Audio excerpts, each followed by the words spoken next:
What's up, everybody? It's me, Erica, and we are down here for our Fix My Life episode. It was the dirty laundry episode. I want to say overall, I have a lot of notes. I hope I'm not too long-winded, but I like to explain myself and for people to understand where I'm coming from. So basically, it's about a father who, the head of a household, the father, whose children are saying that he is volatile, verbal violence, and they experience their father as abusive, and also physical violence with his son. Iyanla brings in the support of another counselor, Steve Perry, Dr. Steve Perry, who I think was an integral part of this process, because from what I know from Iyanla and what she shares, she doesn't do well with aggression from men. And this father seems to have that problem. And I think it was really great that they brought in Steve Perry. I thought he helped so much. I thought it just was a perfect balance, the way that he engaged with the son and the way he engaged with the father. I just thought it was a good idea and it was executed well. I was like, Iyanla and Dr. Steve Perry, they in their bag on this episode. I felt like it was productive. So the father actually wrote in, and if you guys remember, it was the father whose video went viral.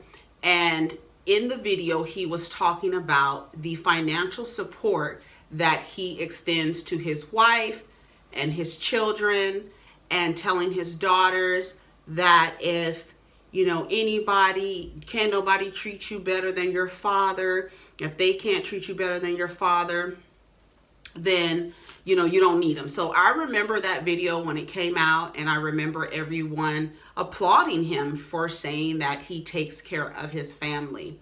I'm so glad that this person was used as an example to show. I related a lot to different parts of the story. I related a lot, and I'll tell you the parts that I related to. I am one of 6 of my father's children. I am the second oldest, and I don't even know how old my youngest sister is, and that's sad, but I think she's probably about 17 maybe. I don't know, and that's really sad. But I don't have a close relationship with any of my siblings. A lot of you may know that I was physically assaulted by my older brother. And in that moment, my father did not protect me when I needed him to. And in reflection of my journey and relationship with my father, I have at times reflected and come to the realization that he never protected me and always gave me advice that ultimately did not serve me. And I related a lot to what these women were saying. I did not grow up in the home with my dad, but we garnered a relationship starting like in my late teens. We started kind of hanging out with each other, and it was up until 2015 that I took the rose-colored glasses off, like my grandmother said, and finally saw who my father was. And as of today, I do not have a relationship with my father. I do not have a relationship with my mother. I try to have a relationship with my sisters. I do not have a relationship with the brother who assaulted me. And then I also have another brother who is incarcerated. So you can see out of my, as I relate, I think of the relationship that my father does not have with his children. And I related to this so much. What do you want to air out? The father actually wrote in, and I do want to applaud the father, because we know that in our society, men are not humble. One of the things that they lack in their idea of manhood is humility is not in there. And as you can see, this father's version of manhood, the only emotion that he had a relationship with is anger. A lot of men and black men are taught that their manhood is aligned with aggressive behavior. So he says he wanted to bring his family in so that they could have the tools. He feels like his children lack respect. As they get older, they push back. They push back because they no longer need you for their survival. And now that they've realized that they don't need you for survival, that's when they're going to start pushing back. So many things. The father was like, it's a lot of negativity, a lot of arguing. There's distance between us. We have poor communication. And there's an issue with everyone. They show the father the throne, which I thought was a very good image to show. And all of these characteristics that you should exhibit as a man or as a person, really. It's not even as a man. And I love that Iyanla was clear on stating how words leading up to that throne is what is a human, like what you need to be a better person. And it's not just about protecting and providing. This idea that so many men align their manhood with protecting and providing, that they forget self-forgiveness and honesty and honor and communication and self-control and integrity and vulnerability, which is very important. Respect, authority, responsibility, clarity, balance, and discernment. Some other people on the page added compassionate, introspective, resilient, selfless, kind, caring, committed, motivating, loving, grounded, protective, accountability, humility, empathy. These are characteristics that a lot of black men do not embody. They embody manhood from a perspective. Close relationship I have with an emotion is anger. And then also, as long as there's some transactions going on, then my kids are okay. A lot of kids, Gen X and younger, can say that our parents believe just because we're not on drugs or strung out or in jail or homeless, or they think that they did a good job, when in fact the emotional scars are deeper, and those emotional scars overflow, and how we relate to other human beings overflow into our personal relationships. And now you're dealing with somebody who was raised with a person who, yes, gave money, but wasn't there emotionally. Iyanla lets him know protect and provide isn't there. Everything that you think you're doing right, you think protecting and providing is what a man is, and it's not. And a lot of men think that they are men, and they're not men. Most men aren't even there, and they don't even understand how to get there, because our society raises men in that way. That your relationship with anger, that's what a man is. You being aggressive, that's what a man is. You being able to protect and provide, that's what a man is. But I think a lot of men fail at the protection part. Me, I know that my dad failed at the protection part over and over and over again. I remember writing a letter to my brother in jail and going over all of the things or the reasons why I did not want to have a relationship with my father anymore. And because, he's in jail. So he's explaining, you got to be close to family. Family's important. Yeah, family is important when everyone is healthy. When everybody is healthy and communicating and open and humble, truly humble. I related to so much stuff in here. She lets him know that his kingdom is in ruins. And it is a blended family. His wife, current wife, Jamil, treats the children as her own. I thought that was wonderful. That's so important when another woman comes into a man's life, that she treats his other children with love and respect that she would treat her own children. In my experience, my father remarried to a woman who was emotionally abusive to me, and I lived with them for a very short amount of time. I couldn't even last a whole school year because his wife was just so emotionally abusive to me, and I was like 14 years old. For example, I was on the volleyball team, and I would come home from volleyball practice. There would be no food, and I would be told that the kitchen is closed. And this is an adult an adult woman relating to a 14-year-old. So he says, we're not in lockstep. How do we get that back? And he explains that he actually got into a physical altercation with his son. He was fighting his sister, right? Demonstrating the emotion that he has learned from his father. Fighting his sister, he pushed his father, and his father felt like that was disrespectful. And he says that I'm the alpha. Here's the thing, my theory in regards to alpha and what I know about the animal kingdom, and anybody can get down in the comments and let me know what your theory is. But in the animal kingdom, the alpha doesn't have the language to say they are the alpha. So the alpha is designated by the tribe or the pride. It's designated by the behavior, not by the person in a self-proclaimed egoic state saying, I am an alpha. You're not an alpha until your community names you one.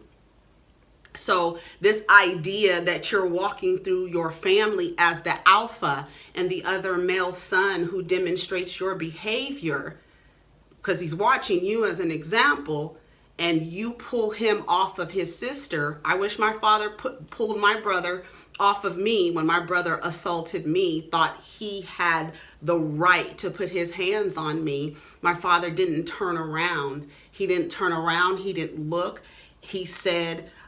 My father said, if I had turned around and saw him choking you, I don't know what I would have done. So instead of protecting your daughter from physical assault, you decide not to look around in fear of what you might do to seeing your son assault his sister. Dr. Steve Perry comes in, he deals with Mark, and Iyanla says, I'm going to do the healing, you're going to do the teaching.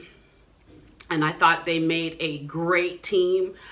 I don't know. I think he should be a regular. I really think that Dr. Steve Perry I know she's bringing in counselors because I think a lot of criticism with Fix My Life is that Iyanla may not have the capacity or the range, and sometimes her approach is not everybody likes her approach. I have said that before. Sometimes I don't like the way that she approaches some situations, but this episode, baby, it's just like, this is a great, productive episode. I felt like everything was being addressed until we got to the grandmother at the end, but we'll talk about that when we get to the end. So we talked to the wife, and the wife is stating that her husband has these aspects of his personality, and one is a thug, a frightened boy, and a gentleman. And she says that within 5 to 7 years, she realized she was dealing with all of these people, but the thug shows up the most. The thug shows up the most. She said when he posted that video and it went viral,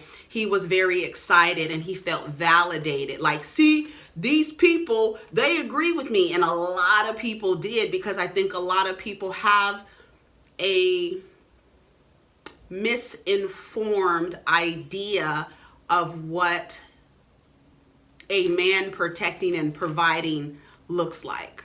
A lot of people see money, and so what else does he have to do but show his love with money? So they asked the father, what about the video? And he was like, Dr. Perry said, what I see here is a man teaching a daughter on how she should be treated by a man. But I basically saw you speaking for yourself, right? You have been led to believe that manhood should be demonstrated one way, and it's completely different from how you feel. man, I was like, yes, yes, yes. It's completely different. And then I always talk about how men perform masculinity, and it's very much toxic. It's very much toxic the way that men are taught to perform masculinity.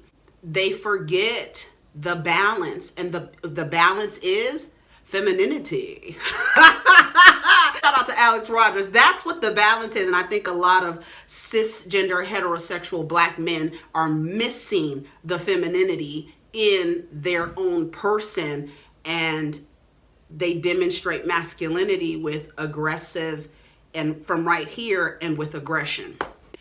And he says you're being a man versus being a human. And they talked about how a lot of in the family how they relate to each other is very transactional.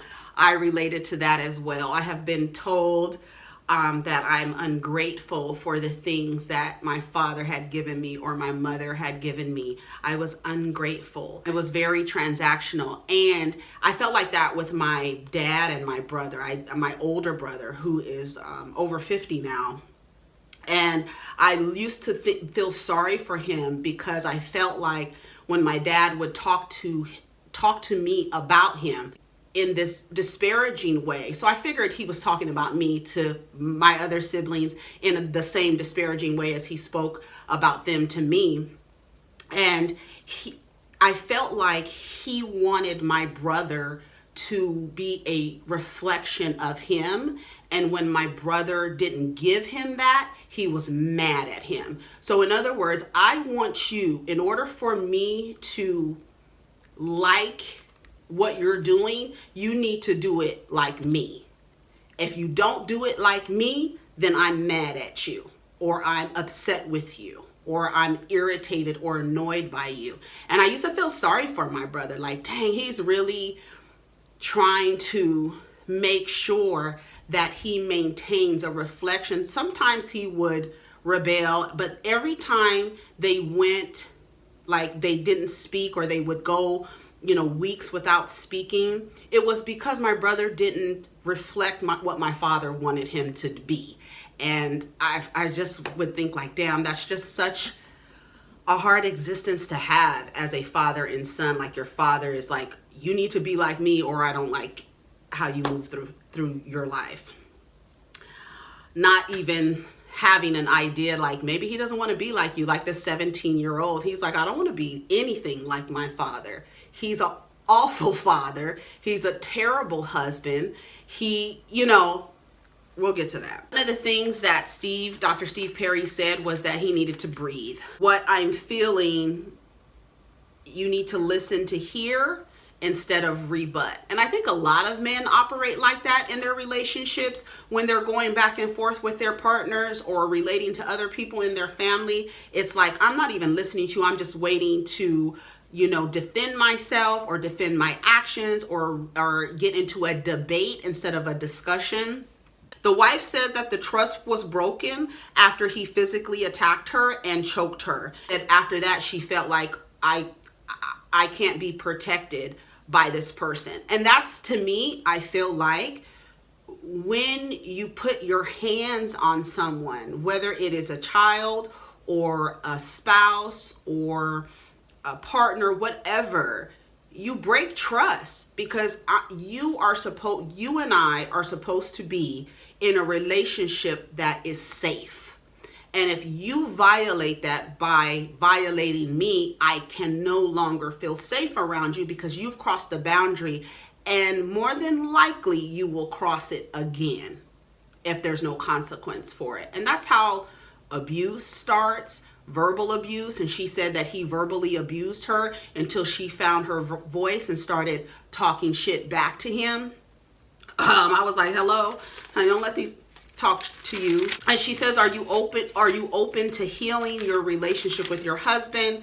And she said that she loved him, but she's tired.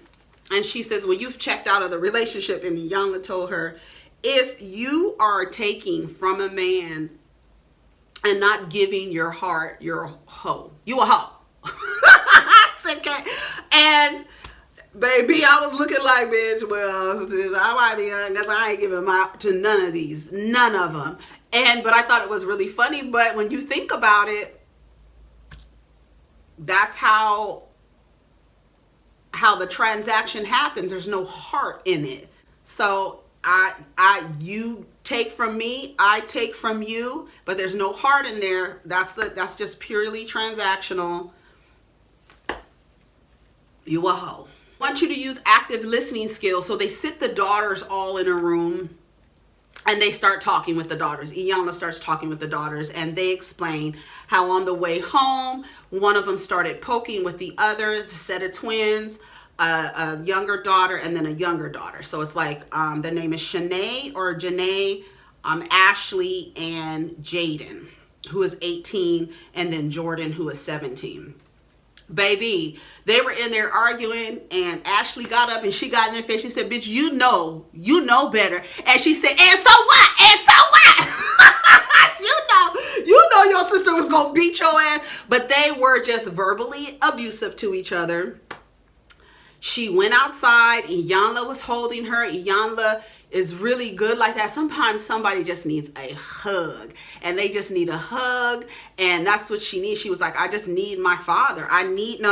Yeah, I want, but she said, I need. And she was like, she was popping off and you just popping off for the cameras. And she was like, girl, you know better. Don't even start. And she got up and got in their face. Iyanla took her outside and they slapping hands. But the father is sitting in the back and he's like, this would be the time that I would walk in and it would all stop. And Dr. Perry was like, well, what would you do? What you gonna do? Clearly, they're demonstrating behavior that they've watched you. And what do I say all the time? Your children sit there and they absorb and they watch and they think that that is the way to relate to other people. And that's just what it is. She's hugging Ashley. She's crying. She said, I just want a relationship with my dad. Iyanla goes, how do you justify your behavior? She says, well, we learned it from our dad. We learned it from our grandmother. Acts a goddamn fool. We saw her at the end. She says, well, and she goes, and the person I really I have beef with basically is not here, and that's their mother. So she puts a blank chair, a empty chair in front of the daughter, and she goes off. She says, you fucked me up. It's not my fault you had children with a man you didn't want to have children with. We did not ask to be here. I'm angry. I'm hurt. I'm betrayed. She cussed her ass out. You lied to us. And then Iyanla said, basically, what would you do if your mother was sitting right here and asked you if all you had to do to be healed is forgive me? Would you do it? And she didn't seem like she was really in the place because she kept saying, I am breathing. I'm doing this. Like she was kind of resistant. But I think when Iyanla put that empty chair in front of her and told her to close her eyes, she let it go. And I feel like she felt better afterwards. But that was something that was so poignant to me. Like, what would you do if you could heal right now by forgiving me? Would you do so? And I think a lot of people need to get like, I always say I forgive like the mafia. But you want to make sure that when you're forgiving somebody, it's not for them. It's so that you can heal that part of yourself and open up that part of your heart again. I think it's really important. I thought it was perfect. You don't have to be like your parents. You can be unlike them. I think that's one of the reasons why I made a choice after so many cycles of, conflict, unresolved conflict, lies. I think that was the reason why I decided, what's best for me and my mental health. And in order for me to ensure that cycles are broken and imprints aren't placed on my children, is to separate myself in order to break that cycle and start something new, especially if the people in the family are moving around and not speaking about the things that are bothering them. It was really, really good. They apologized to Ashley. They said, you both have to stop. If she's telling you she's apologizing, you gotta do it. And if you want the relationship to work, y'all both have to work together. You both have to stop this foolishness. Jaden reveals that she has been violated. The father is in the back. He's fuming. He's like, what? What? Then they all reveal they have been sexually assaulted. I was in shock. And I said to myself, all of these women have been assaulted, but the bills are paid. Do you see where you dropped the ball? Then I thought about my sisters. I have been assaulted. My sisters have been assaulted or emotionally abused. And then you think as a father, how is it possible that all of your female children have been in abusive relationships? How do you sit there with that and think like, where did I go wrong? I got them cars. I paid for this. I bought them this, but they've all experienced abuse.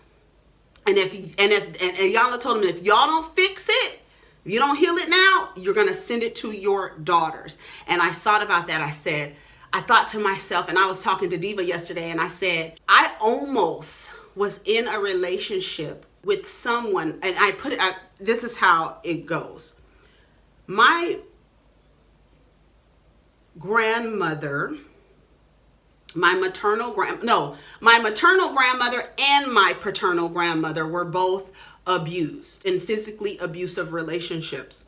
My maternal grandmother left her abuser and remarried a man who sits on my altar today. When I talk about my grandfather, that is my grandmother's second husband, who was just to me, a wonderful version of what a man would be.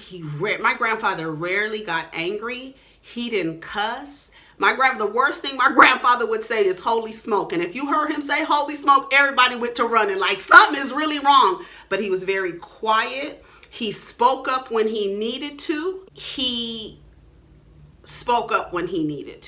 And he made sure that I was protected, and always made sure that I was protected. I don't know where I would be without if my grandparents weren't integral in my life. Tell their father that they had been abused because their father, the only emotion that he has a relationship with is anger. So in order to protect him from killing someone, they didn't tell their father that they had been abused. The son gets there. This is what I wanted to say. My maternal grandmother and paternal grandmother were both abused.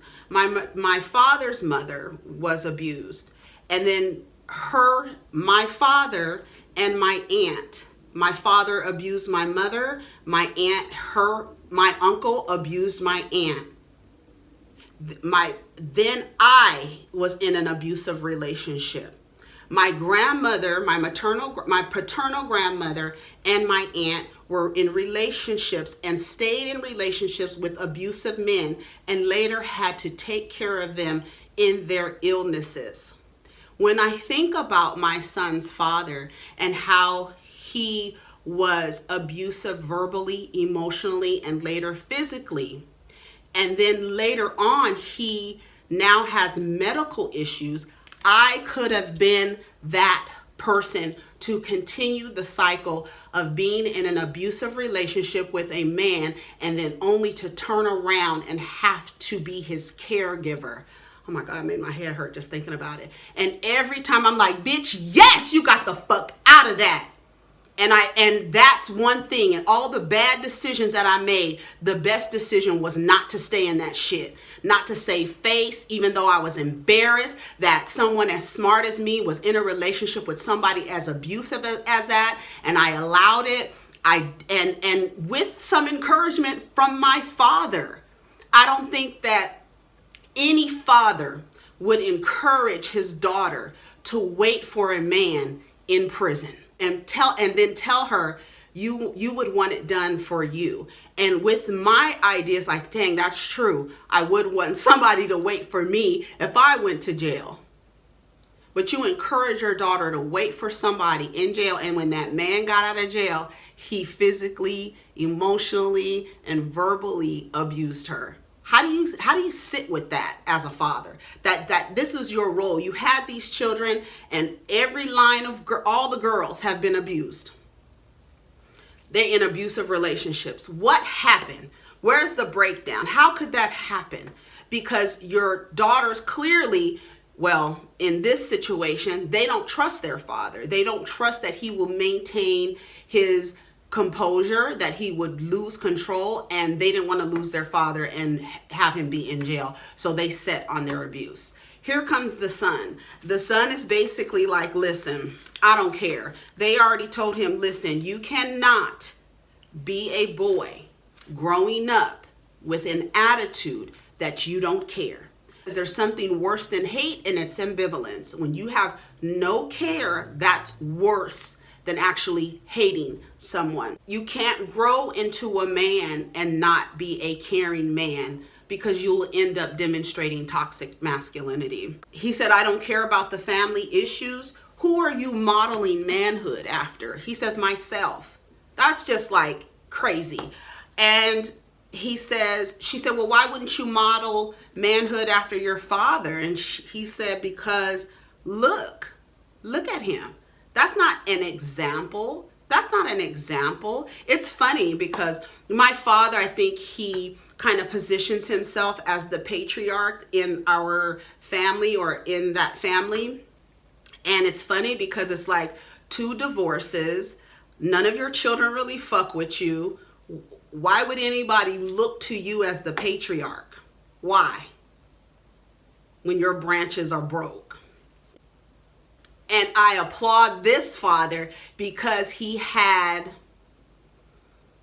to take accountability for his role, and he didn't even realize how broke down his family was. He didn't even realize it. He said he's a bad father and he doesn't want to be that. He has no relationship with his kids. It's only through money. It doesn't make people feel safe. They don't feel safe. He had a fight with his father in the 6th grade and in the 9th grade. That is 11 years old. 11 years old and 14 years old. He said his father told him that he would kill him.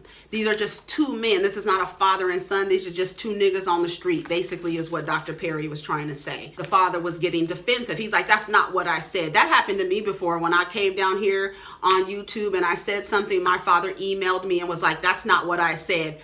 Not, I'm sorry for everything that I did or wasn't there, or the way that he apologized to his daughters. I was like, yes, great. I love the apology. I loved it. He took accountability. He told them what he loved about them. He also told them that the bad parts about you, that I take accountability from that because you learned that from me, baby. Brought in the coach. He asked the son, are you coachable? Yes, I am. What would you do with your father if he was a coach? He would be benched. He said, okay, he can't be sitting on the bench forever. So what are you going to do if you know that they need coaching? Well, we're going to work with him. It's easy to say, I don't care. He says, we don't get time with our father. Vulnerability. They show him the throne situation. And he was like, do you think your father models these behaviors? And he was like, no. Not at all. It says your father lacks the language to express his emotions. Do you feel like your father shut you down? Yes, I do. And he tells him, if you want to be different, then you have to be different. If you don't want to end up like your father, you're going to have to do things differently. Period. Sisters sit down for tea. They say they don't have a relationship with their father. They're sad and scared. He caused a lot of destruction, that he needs to be held accountable for his actions and what he's did. So they wrote letters to their dad. Here comes the wife, Jamil. She's 42. She says, again, the relationship with her husband is transactional. She asked her, did you check out? She says, well, why did you stay? And she said, because he was providing. And she basically said, you a hoe, basically. She says, because you weren't honoring yourself and you accepted less than you were. And sometimes women accept less in order to be comfortable. Giselle Bryant. Are you an abused woman?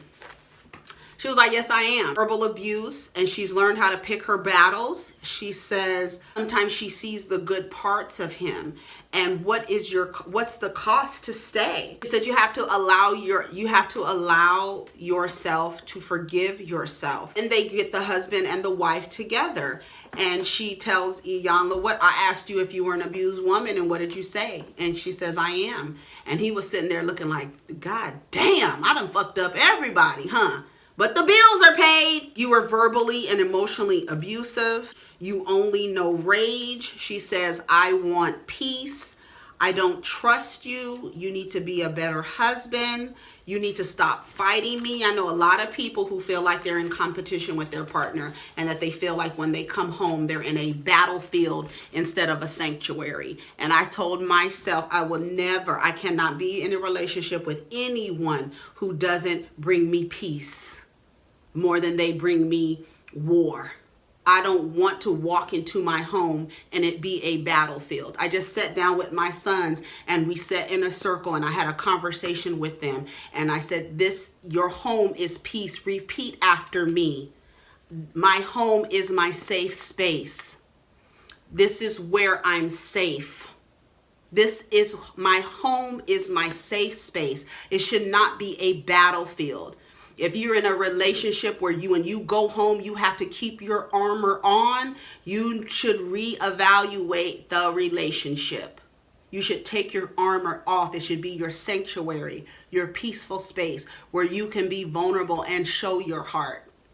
But this man feels like because he protected and provided, nobody feels safe around him. Nobody really feels protected. How well of protection did you provide if all your daughters have been abused and your son doesn't want to be anything like you? How well are you doing? I still applaud this man for writing in and having the awareness to see, I fucked up somewhere. I messed up and I want to fix my family. And I want to make sure that my daughters heal and that we don't repeat this cycle with the next generation, with their children. Shout out to that man for writing in. I'm sure it took a lot, because also men are also socialized to believe because they have a penis that they're always right. And that young man said, do you feel like you can be wrong? I feel like nobody can be wrong. I feel like that. Everybody has to be right. Everybody has to be right. That's when yelling starts. Nobody's listening to understand. Everybody's fussing. No, we don't have time for that. The lady says, if I stay, I'm going to die. And I shared on Twitter the other day, when I was in the relationship with my son's father, I listened to Floetry, I'll Die, over and over and over and over again. I remember one night putting my earphones on and listening to that song, if I stay, I will die. If you feel like that, it's time to go. It's time to leave, because your life is more important than any relationship with any person. You first. You first. I'm not sure I have the capacity that you need from me in order for you to be the man that you are. You need to let go of me some way, because you're very controlling. You need to let go of me. Jamil broke down, child. She broke down. Her eyes rolled in the back of her head. I said, uh-oh. She broke down and she had to let it out. She's been holding all that in. And Iyanla said, give it sound. Sometimes, I remember Tanya TKO said on her channel one day, she went out. I don't remember, she said she was in the hills somewhere and she just let out a scream. I think she said she was in a park and she just let out a scream. And sometimes you just have to give it sound and let it the fuck go, and just let it go and just let it out. And that's why it's so important to have a relationship with all of your emotions, your tears, your happiness, your anger, your sadness, your grief. It's okay to acknowledge them. They're all universally given, and we're like the only creatures who can express ourselves these ways, and then we like limit ourselves to only anger. Right? Why limit yourself when you have this full spectrum of emotions? And we need to be okay with showing emotion, expressing ourselves. The one thing I think a lot of people have a bad relationship is with vulnerability. I know I did. What? No. If I feel something ain't right, I have gotten to the point where I'm like, I'm not playing that. I don't have time to play these games. And when you get to a point where you start to recognize the bullshit, you have an awareness and you see it, cut that shit off. And explain and speak clearly and with clarity and with conviction, and stand up for yourself. Stand up for yourself, you first. God damn it. Then he got mad at her and contacted her later and said they had a silent agreement. And Iyanla told him, you're not operating from a space of integrity if you guys had a silent agreement to leave stuff out and you're here to heal. Where's the integrity? Hello? This was really good. He says, how do you feel? Steve Perry told him, he says, I feel hurt and humiliated. Oh, when he was talking to her, when the husband was talking to the wife, and he called her sweetheart. I don't know if anybody else noticed that. He explained the situation that he was like, sweetheart. He said something, sweetheart, what do you need from me? And her whole demeanor changed. And I was like, he used a term of endearment, like a comforting word, but it reminded her how he doesn't protect her. And you could see her body, her whole energy change when he called her sweetheart. Go back and watch it. It's on YouTube. Go back and watch it. So she told her, I'm not advocating that you leave your husband, but what I am advocating for is that you honor yourself, you be accountable and responsible for your decisions, and think about what you're modeling for your daughter. Hello, ladies, you're in a relationship with a man who doesn't honor you and you're not honoring yourself. Your daughters and your children are watching. They're watching and they're absorbing and they're being imprinted. And that what they're going to do is go out into the world and imprint someone else with what you've imprinted onto them. Remember that. You can't love anyone without being vulnerable. And it's true. He shows the son the steps. Do you see any of these characteristics in your father? He said no. They start talking. He says, you don't want to replicate your father's behavior. He says, I have a feeling in your family no one is ever wrong. That resonated with me. To talk to your dad. And he was like, about what? It's like the son has checked out. So it's like, I'm glad they're getting him now at 17 years old so that he can he can work on that, because he's now in a space where he doesn't care. He doesn't care if it gets resolved. Even when he hugged the dad, it was very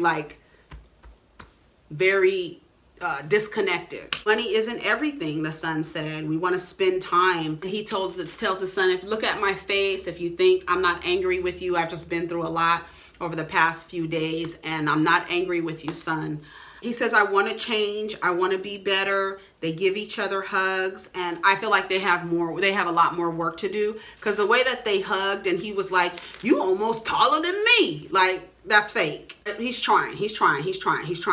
So the wife tells the husband, as a way to work on our relationship, I need for you to allow me space. I need for you to be 100% honest with your feelings. I need for us to go to couples and individual therapy. I need for us to work on our friendship. And when you are home, I will not be in the bedroom. And I want you to stop raising your voice. He says, well, sometimes when I call you, you act like you're annoyed. And he said, but when the kids call you, you're present and there. Yes, because she's mom. But when her role is wife, she don't want to fuck with you like that. That's why she's annoyed. But when it comes to being a mother, she's going to be there. Wife, I ain't fucking with you, bro. I'm cool. He says, I love you. They read the letters to their father. They said they need more hugs and kisses.